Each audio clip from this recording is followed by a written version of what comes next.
Salut YouTube! Aujourd'hui, je vais vous parler d'anatomie. Oui, nous allons nous replonger dans nos cours d'SVT et apprendre son utilité en dessin. Premièrement, comme pour le sketchbook, nous allons nous mettre d'accord sur sa définition.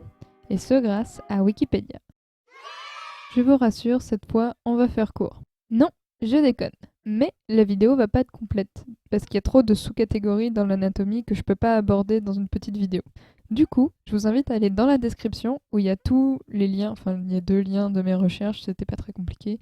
Du coup, je vous invite à y aller. Bon, on est parti. D'abord, le mot anatomie est emprunté du bas latin anatomia, qui veut dire dissection. Cette racine n'est pas prise au hasard car l'anatomie est l'étude des organismes vivants, animaux, végétaux, humains. Mais si on veut être plus précis, on étudie ces organes et ces tissus, d'où le terme dissection. Mais si on remonte dans le temps, c'est grâce à la médecine que l'étude des corps s'est autant développée parce qu'elle est devenue permise à partir du Moyen-Âge, ce qui a permis aux dessinateurs d'étudier plus en profondeur les corps et du coup d'avoir une vision beaucoup plus réaliste de l'anatomie humaine.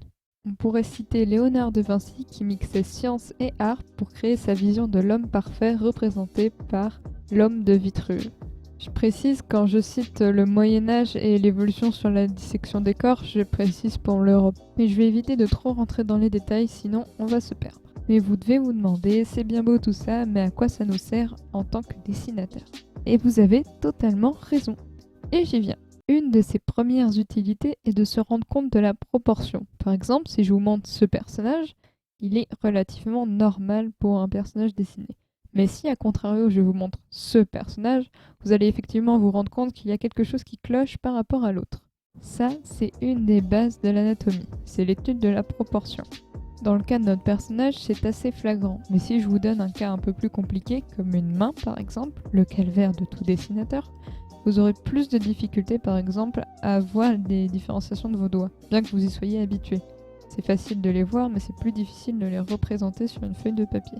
C'est pour ça qu'en dessin, quand on étudie un corps, on aime souvent le dissocier. Si je reprends mon exemple de la main, on va dissocier la paume du pouce et des doigts.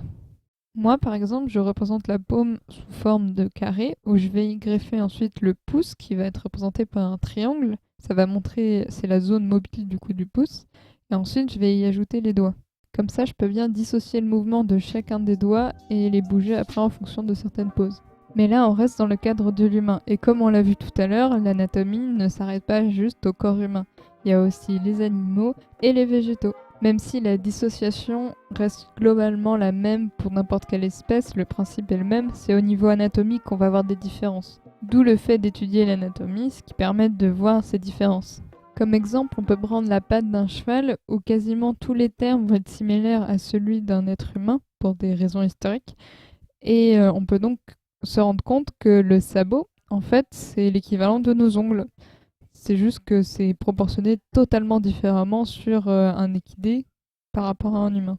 Mais ça, c'est une des facettes de l'étude de l'anatomie. Par exemple, il y a aussi l'étude des muscles qui est très utile dans le mouvement, dans la sculpture, et ça aussi, c'est une facette de l'étude de l'anatomie. Mais ce que vous pouvez vous demander aussi, c'est comment l'étudier.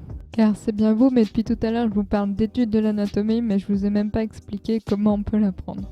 La première, c'est beaucoup dessiner. On vous le répétera jamais assez, mais la pratique joue beaucoup dans l'apprentissage du dessin. Elle va vous permettre de mieux maîtriser vos traits et de mieux comprendre vos mouvements de main. Mais ça fait pas tout.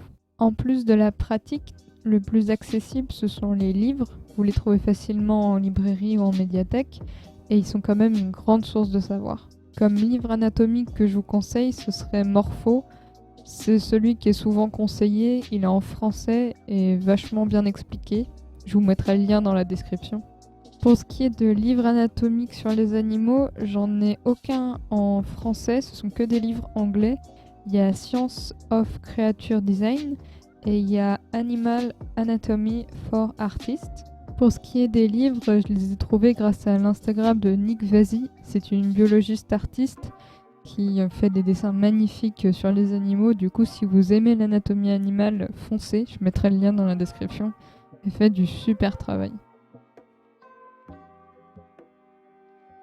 En plus des livres, vous pouvez vous aider de références photos pour mieux comprendre les muscles et l'anatomie de l'animal étudié ou même de l'humain.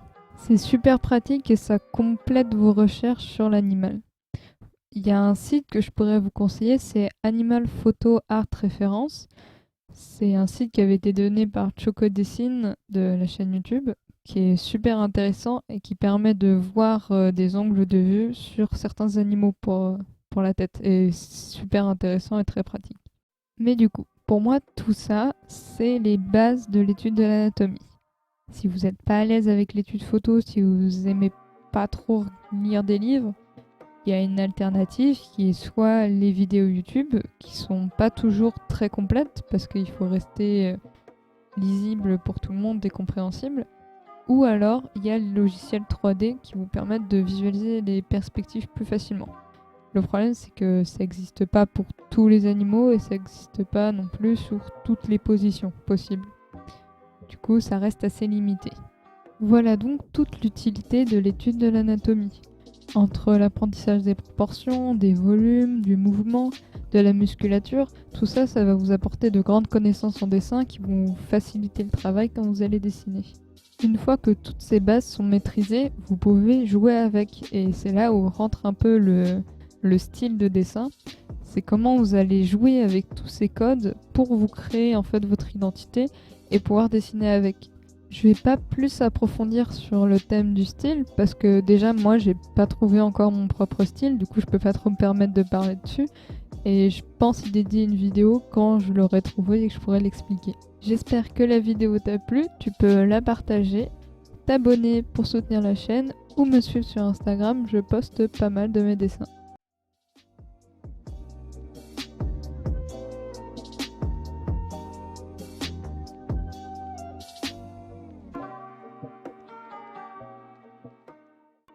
Je fais une petite aparté après la vidéo, mais elle est vraiment pas complète, du coup je vous invite à aller dans la description pour plus de renseignements.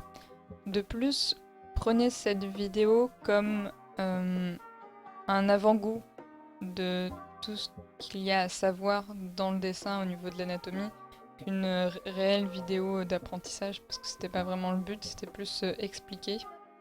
Mais si vous voulez de réelles vidéos à but d'apprentissage, il y en a plein sur YouTube, je vous en ai mis quelques-unes.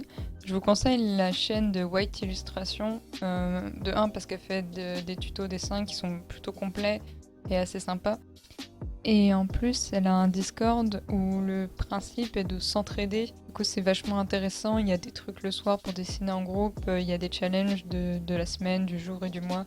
Enfin, c'est un des meilleurs Discord dessins que j'ai pu voir jusqu'à maintenant pour l'entraide et pour l'apprentissage. Du coup, je vous le conseille grandement et je le mettrai en description. Mais voilà, c'est à peu près tout ce que j'avais à dire. J'espère que la vidéo vous a plu et à une prochaine vidéo.